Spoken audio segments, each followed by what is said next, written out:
What's going on, everybody? Dave here, working again on the Suzuki Hayabusa gas tank that was a pretty well rusty disaster inside. Now I'm just basically getting started because to do it properly, to remove rust and prevent it from coming back properly, you have to do it in a few stages. The first stage for me is to just remove what rust is in there without chemicals, and I do that with my electric pressure washer. If you've seen previous videos, I use this thing on so many things. It's a 2200 psi electric pressure washer, so it's not too powerful, but it is plenty powerful. It's more than your standard water hose over there. So let me show you what I've done with that so far.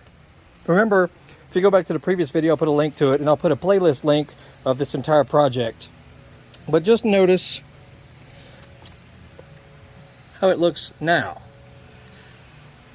Of course, I got a lot more work to do, but compared to what it was,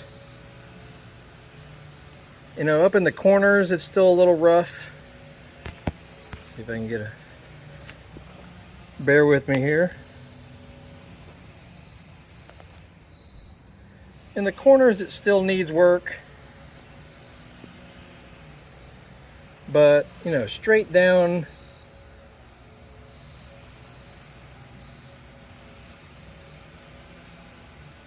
I know it's maybe hard to see, but it's definitely getting better. Let's see if I can get a light in here. There we go, we've got a little flashlight action. Remember, the vent hoses there were in really bad shape. So considering this is just done with pressurized water, not bad at all. There's the gas cap way down in the bottom there, and I still can't get it off. I've been spraying the crap out of it, with the pressure, and still can't get it to turn all the way. But you see, it's still got some debris and things that will come out of there with the next step, as far as doing it with serious rust removers and that sort of thing. But considering this is nothing more than water, it's not bad. So this is what we do with our first step, is just get everything you can out of there using natural means, so to speak.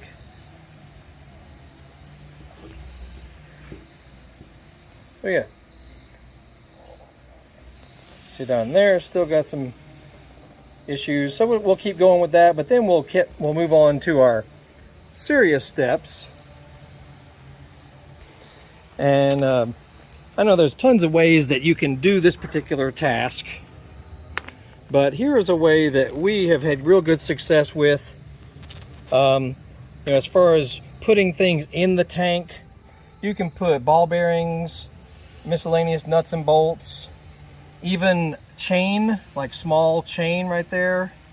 You can put that in there because it's easy to remove.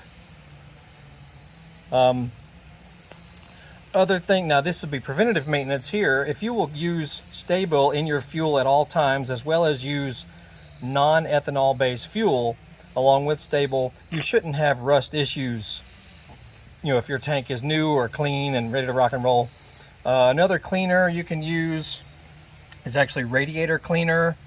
It removes calcium deposits and corrosion and rust and things. Works well for that. You can also condition the tank with fuel system cleaner after the fact. We haven't tried this one yet, but metal remover is pretty highly rated online by Blaster. We're going to give that a try, and we're also going to try rust orid or eraser rust, whatever the heck it is. I put a link to that in the previous video. I'll put links to all this down below. And with your final rinsing, you should use distilled water, because tap water has tons of minerals and things. It's very impure, so it would leave who knows what in the surface of the metal, as far as your final step of rinsing. So we prefer to use distilled water for the final step. And little touch-up stuff you can do with various rust gels. We may try that. And then what we're going to do, see, we actually put the tank, because the agitation part is very difficult. It's physically very difficult. And if you guys have done this before, you know what I'm saying. You know, to try and shake it around every so often, very difficult. So here's what you do. Wrap your tank in a mattress foam topper like this, you know, to protect it.